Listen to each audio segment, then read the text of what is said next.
Good morning बच्चों। आपने अभी संसाधन एवं विकास पाठ के अंतर्गत संसाधन का अर्थ समझा। उसके बाद संसाधनों का हमने वर्गीकरण देखा कि संसाधन कितने प्रकार के होते हैं, किन किन वर्गों में होते हैं। उसके बाद आज हम देखेंगे संसाधनों का विकास। आपको पता है कि संसाधनों के बिना किसी भी देश का विकास नहीं हो सकता है। जितने अधिक संसाधन होंगे उतना देश का विकास अधिक होगा, और संसाधन होने के बावजूद उनका प्रयोग होगा तभी देश का विकास होगा। पर हम संसाधनों का विकास इस तरह से न करें कि आगे आने वाली पीढ़ी को संसाधन न मिले।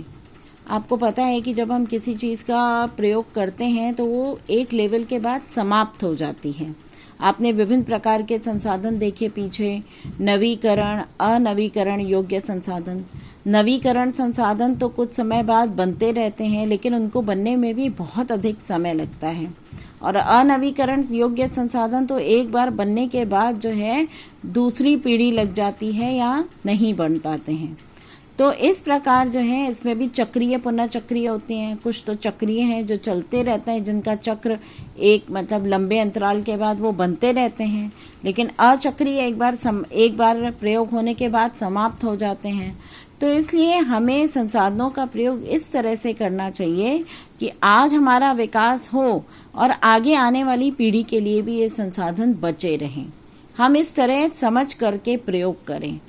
तो आज हम देखेंगे कि संसाधनों का विकास किस तरह से होता है।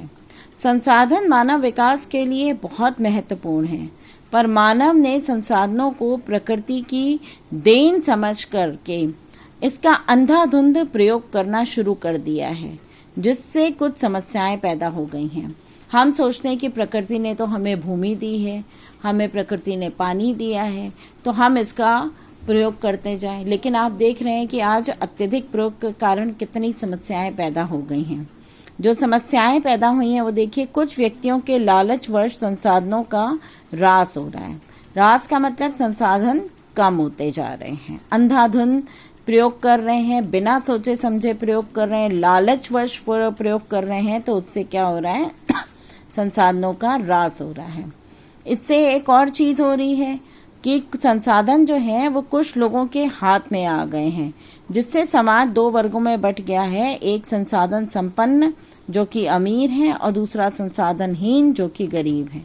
मतलब कुछ लोगों के पास तो खूब संसाधन है और कुछ लोगों के पास बिल्कुल संसाधन नहीं है। इससे समाज में भी विसंगतियां या असमानताएं पैदा हो गई हैं। ये भी समाज में एक दिक्कत का कारण है। फिर तीसरा है कि संसाधनों के अंधाधुंध शोषण से वैश्विक पारिस्थितिकी संकट पैदा हो गया है। मतलब हमारे पर्यावरण को भी नुकसान हो रहा है।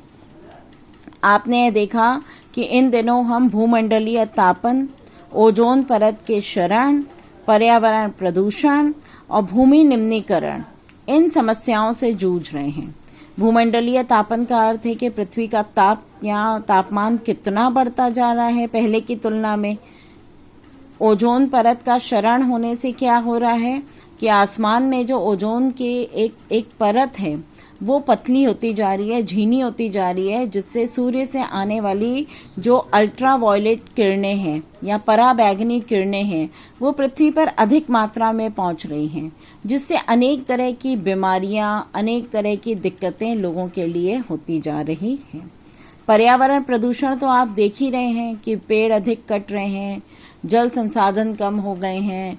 इससे पर्यावरण प्रदूषण बढ़ने से लोगों को भी बीमारियां होती जा रही हैं और हम कई तरह के संकटों से जूझ रहे हैं।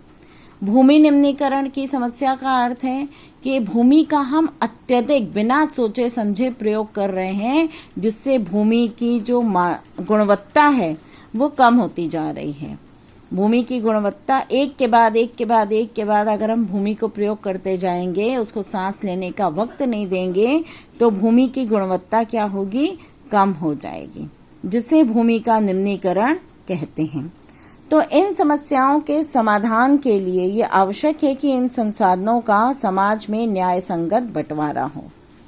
यदि इस तरह संसाधनों का अंधाधुंध हम प्रयोग करते रहे तो हम पृथ्वी का भविष्य खतरे में पड़ जाएगा। इसलिए जीवन का अस्तित्व बनाए रखने के लिए संसाधनों के उपयोग की योजना बनाना बहुत ही आवश्यक है। मतलब हम संसाधनों का प्रयोग करें, लेकिन इस तरह से इनका प्रयोग करें कि आज की पीढ़ी के लिए भी रहे, सोच समझ के प्रयोग हो और आगे आने वाली पीढ़ियों के लिए भी ये बचे रहें।